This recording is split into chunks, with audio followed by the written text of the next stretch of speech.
పెద్దలందరికీ నమస్కారం.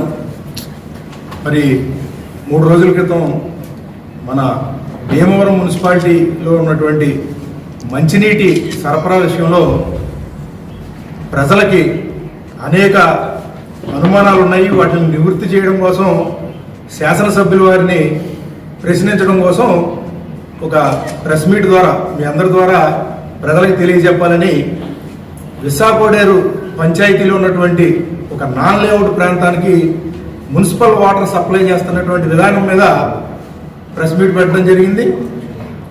ఆ రోజు శాసనసభ్యుల వారిని కూడా మరి ఈ అంశం మీకు తెలుసా తెలియదా, తెలిస్తే దాని మీద వివరణ ఇవ్వండి, ఎందుకు భీమవరం మున్సిపాలిటీ వాటర్ని పంచాయతీలకు పంపుతున్నారని చెప్పేసి శాసనసభ్యుల వారిని ప్రశ్నించడం జరిగింది.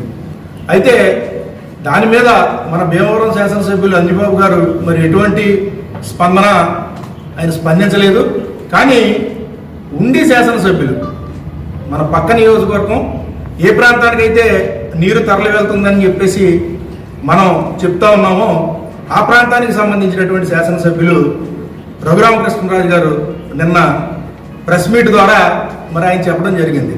ఏమిటనంటే మున్సిపల్ వాటర్ని నేనే నా పంచాయతీలో ఉన్నటువంటి నాన్ లేఅవుటా లేకపోతే లేఅవుటా అనేది సంబంధం లేకుండా నా పంచాయతీలో ఉన్నటువంటి 50 ఏళ్లకి నీరు ఇప్పించడం కోసం నేనే మున్సిపల్ అడ్మినిస్ట్రేషన్ నుంచి పర్మిషన్ తెచ్చాను, నేను నీళ్లు పంపుతాను, ఏం చేసుకుంటారో చేసుకోండి అన్న రీతిలో ఆయన మాట్లాడటం మనం చూసాం. ఆయన ప్రెస్ మీట్లో మరి ప్రజలందరికీ కూడా ఆ విషయమే చెప్పారు. అంటే భీమవరం మున్సిపాలిటీలో కూడా ఉండి శాసనసభ్యుల వారి హవా మరి ఇక్కడ కూడా నడుపుతా ఉన్నారంటే మరి ఈ శాసనసభ్యులు మరి ఏమి చేస్తున్నారు అనేది ఇక్కడ పెద్ద $1000 ప్రశ్నగా ఉంది. అయితే నిన్న రఘురామకృష్ణరాజు గారు స్పందిస్తూ మరి నాపై అంటే కామన నాగేశ్వరరావు అని పేరు ఒక 4-5 సార్లు ఉచ్చరిస్తూ మరి మేమేదో తల్లిపాలు తాగి రొమ్ము గుద్దామని, లేకపోతే ఈ విష పురుగులమని, అసలు రాజకీయాలకే పనిచేయమని, ఈ రకంగా అనేక రకాలుగా ఆయన నోటికి వచ్చిన రీతిలో ఆయన మాట్లాడడం జరిగింది. ఆయనకి మరి నా గురించి కూడా మరి క్లుప్తంగా మరి నేను ఎవరినో తెలియదు కానీ ఆయన ఒక ఆశ్చర్యాన్ని ఆయన ప్రకటించడం జరిగింది. అయినప్పటికీ ఆయన అంత దారుణంగా నా పైన వ్యక్తిగతంగా విమర్శలు చేశారు కనుక నేనేంటో ఆయనకి తెలియజెప్పాల్సినటువంటి అవసరం కూడా ఉంది. నేను 1995లో తెలుగుదేశం పార్టీ కౌన్సిలర్గా పోటీ చేసే నాటికి బహుశా ఆయన సంపాదనలో ఉండి ఉంటాడు. ఆయన ఆర్థికంగా బలపడటం కోసం వ్యాపారాలు చేసుకుంటూ ఉండి ఉంటాడు. ఆయన బహుశా ఆ రోజుకి ఆయన రాజకీయాల్లోకి అంత వచ్చి ఉన్నటువంటి పరిస్థితి కూడా కాదేమో. అలాగే మరి నేను 2000 నుంచి 2005 వరకు కూడా ఈ భీమవరం మున్సిపాలిటీలో కౌన్సిలర్గా, అలాగే వైస్ చైర్మన్గా ఒక 15 రోజులు ఫుల్ అడిషనల్ ఛార్జ్తో చైర్మన్గా కూడా పనిచేశాను. నేను 2008లో మరి మీరు ఇప్పుడు ఏఎంసీ చైర్మన్గా ఉండి ఏఎంసీ చైర్మన్గా ఇచ్చినటువంటి ఆయన గారు తండ్రి గారు కలిదిండి అబ్బాయిరాజు గారు మా గురువు గారు, ఆయన నన్ను 2008లో ఎమ్మెల్సీగా నా పేరును ప్రపోజ్ చేయడం, ఆయన పెండ్యాల కృష్ణబాబు గారు అలాగే సుబ్బారాయుడు గారు, మీరు అస్తమానం కలుస్తూ ఉంటారేమో, ఎప్పుడైనా సుబ్బారాయుడు గారిని అడగండి, వీళ్ళందరూ కలిసి ఈ జిల్లా నుంచి నన్ను ఎమ్మెల్సీగా ప్రపోజ్ చేశారు ఆ రోజున. అయితే దురదృష్టవశాత్తు అది నాకు రాలేదనుకోండి. అయితే ఈ రోజున మీరు మాట్లాడుతూ అసలు ఈ వ్యక్తి రాజకీయాలకే పనిచేయడు, వీడో చీర పురుగు, వీడో విష పురుగు అని చెప్పేసి మీరు మాట్లాడారు. అయితే నా సంస్కారం మీరు మాట్లాడినట్టుగా మాట్లాడేటువంటి సంస్కారం కాదు.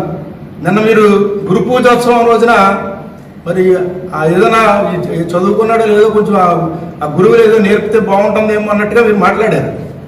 నేను చెప్తా ఉన్నా, ఆంధ్ర యూనివర్సిటీ నుంచి లా డిగ్రీ పుచ్చుకున్నాను.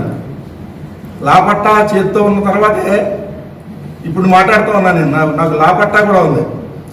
అయితే నా గురువులు నాకు సంస్కారం నేర్పారు. ఏంటంటే మా గురువులు మాకు ఒకటే చెప్పేవారు, నీ పట్ల ఎంత ఎదవైనా, ఎంత సన్నాసి అయినా, ఎంత హంభావైనా, నీ పట్ల ద్వేషంగా మాట్లాడినా కూడా సంయమనంతో ఉండు, ఎంత మాత్రం కూడా సంయమనాన్ని పాటించి ముందుకెళ్ళాలి తప్ప ఆ రకంగా మళ్ళీ అదేవిధంగా ద్వేషభావాన్ని వ్యక్తం చేయొద్దని చెప్పేసి మా గురువులు నాకు చెప్పారు.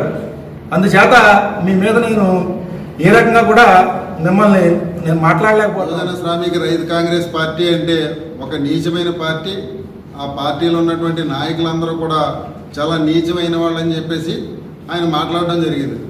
నిజంగా ఆ మాటలను మేమైతే పూర్తిగా ఖండిస్తున్నాం. ఎందుకంటే ఒకసారి ఆయన కూడా ఆలోచన చేయాలి. ఎందుకంటే వాస్తవానికి ఆయన రాజకీయాల్లోకి వద్దామనుకున్నప్పుడు ఆయన చాలా పార్టీలకి రౌండ్ వేయడం కూడా జరిగింది. నిజంగా ఆయన అన్ని రౌండ్లు వేసిన తర్వాత లాస్ట్లో ఏ పార్టీ టికెట్ ఇచ్చింది, రాజకీయాలు ఈరోజు గుర్తింపు వచ్చిందంటే ఏ పార్టీ వాళ్ళు వచ్చింది అన్నది ఒకసారి ఆయన ఆలోచన చేసుకోవాలి. నిజంగా అటువంటి పార్టీని నీచమైన పార్టీ అని చెప్పేసి ఆయన మాట్లాడుతున్నారు. నిజంగా అదే పాయింట్ ఒకసారి మనం ఏ పార్టీలోంచి వచ్చాం, ఆ పార్టీ నీచమైంది అయితే మనం ఎటువంటి వాళ్ళు అన్నది ఆయన అంతరాత్మకంగా వదిలేస్తాం. ఆయన ఆలోచన చేసుకోవాలి. దానికి తోడు మరి ఇక్కడ ఉన్నటువంటి మాజీ కౌన్సిలర్లు అవ్వచ్చు, ఒక మా బీసీ నాయకుడు మరి కామన్ నాగేశ్వరరావు, ఆయన పూర్తిగా చెప్పారు ఆయన ఎప్పటి నుంచి రాజకీయాల్లోకి వచ్చారు, ఏ విధంగా చేశారన్నది. ఒక బీసీ నాయకుని పట్టుకుని యారా వరే అని మాట్లాడడం కూడా ఎంతవరకు సబబు? మరి ఆయన గౌరవానికి తగ్గట్టుగా ఆయన వ్యవహరిస్తే బాగుంటుందని చెప్పేసి మేము అనుకుంటున్నాం. నువ్వు ఉద్యమం చేస్తానున్నావు, ఉద్యమం చెయ్యి, నువ్వు సచ్చిదాకా చెయ్యి, నువ్వు సచ్చిదాకా నీ కూడా దగ్గరికి ఎవరు రానివ్వను అంటే మనిషి చచ్చిపోయేమోనా మీ ఉద్దేశం? ఇంత కక్షగానం, అంత ప్రజల పక్షల అంత వివక్ష ఏంటి అసలు?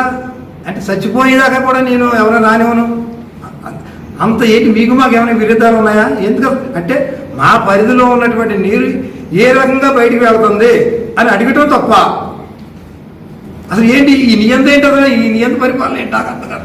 మీ నియోజకవర్గంలో మీరు మాట్లాడుకోండి, భీమవరంలో వచ్చి మీరు మా నియోజకవర్గం నీరు ఎందుకు బయటకు వెళ్తుందని మేము మా అధికారులని మా ప్రజాప్రతినిధులను మేము అడుగుతుంటే దాంట్లో మీరు ఎంటర్ అయిపోయి మీరేమో మమ్మల్ని స్పందించడం, మాట్లాడటం, రకరకాలుగా మాట్లాడటం, హొందాతనంగా లేకుండా చాలా దారుణమైన మాట్లాడుతుంది. ఇది మనకెవరికి పద్ధతి కాదు. ఇది దయచేసి మీరు ఇంకొక రకంగా మరోసారి ఇలాంటివి కాకుండా, ఇలాంటి విషయాలు తలెత్తుకోకుండా మీరు చూసుకోవాలని చెప్పి మేము కోరుతున్నాం ఈరోజు.